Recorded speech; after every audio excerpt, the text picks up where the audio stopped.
Joining us now, Tennessee Senator Marsha Blackburn. Senator Blackburn, welcome to the show.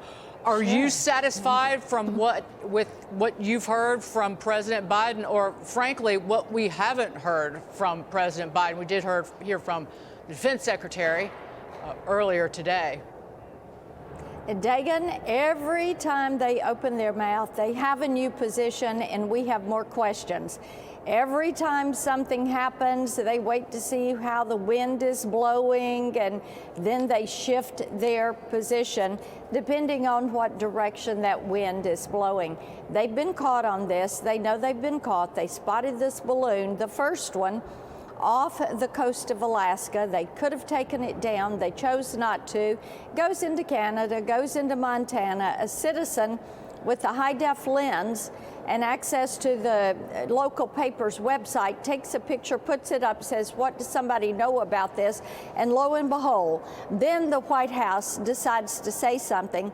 And then Anthony Blinken decides to cancel his trip over there. It took 3 days for the Communist Chinese to say, we don't want to talk to him. But here's the thing. They know that Joe Biden is weak. This would never have been tried under President Donald Trump and Secretary of State Mike Pompeo, because Xi Jinping knew there would be hell to pay if he tried to pull off something like this. And you couple this with what is happening with TikTok, with what has happened with Huawei, with the way that they're bullying Taiwan and the Pacific Island nations, with how they're carrying out a genocide on the Chinese people, on the Uyghurs, how they've treated the Mongolians, the Tibetans, how they've treated the Hong Kong freedom fighters, how this weekend with the Philippines, they decided to go bully them too. China is aggressive. They are not our friend. They are not a friendly competitor. They are an adversary, and it is time for this White House to show that they realize that. You know, Senator, I disagree with this president on a lot of issues, but I wish he would take our security seriously. The problem is I don't believe him. When you let that Chinese spy balloon fly over sensitive American military sites and take all the information they want, and then you shoot it down, and couple with that the southern border, where there's an 800% increase in Chinese coming across that border and everyone else from around the world, can you believe that they actually take American security seriously? Oh, not at all, Sean. I mean, look at this. When you have an 800% increase in Chinese that are trying to come in illegally, when you have Chinese police stations in the United States, and they are surveilling and auditing and tracking their citizens that are here in our country.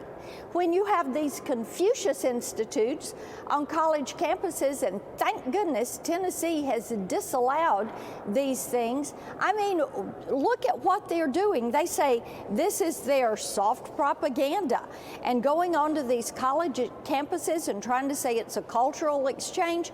No, it is not. This is all part of their surveillance.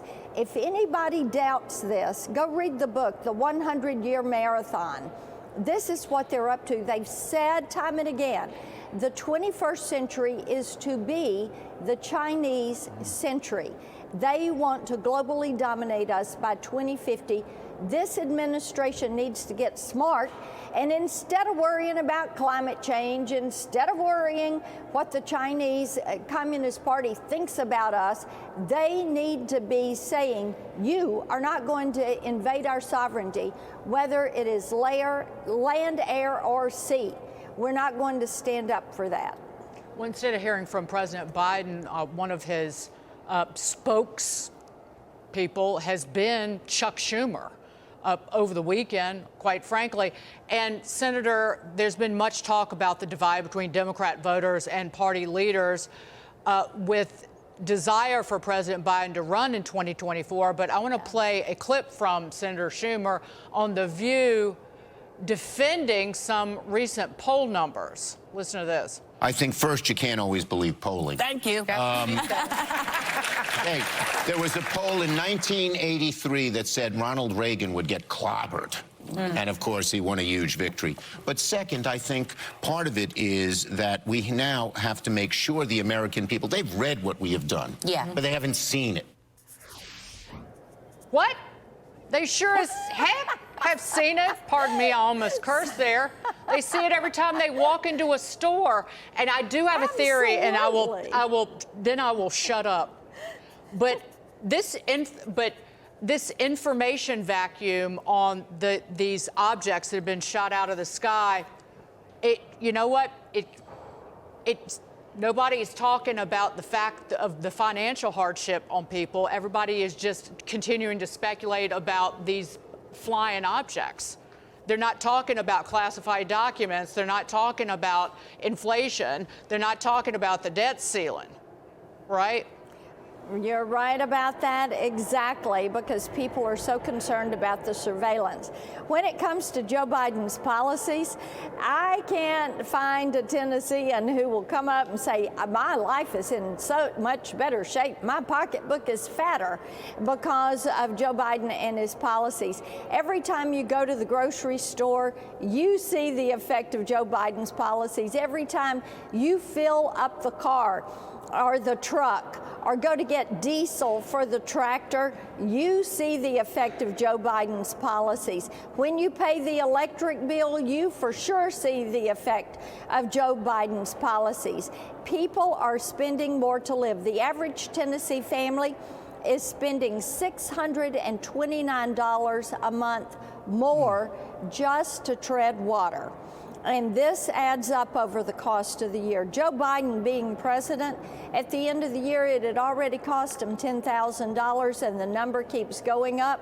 They see the effect of these policies, and the more they see, the less they like.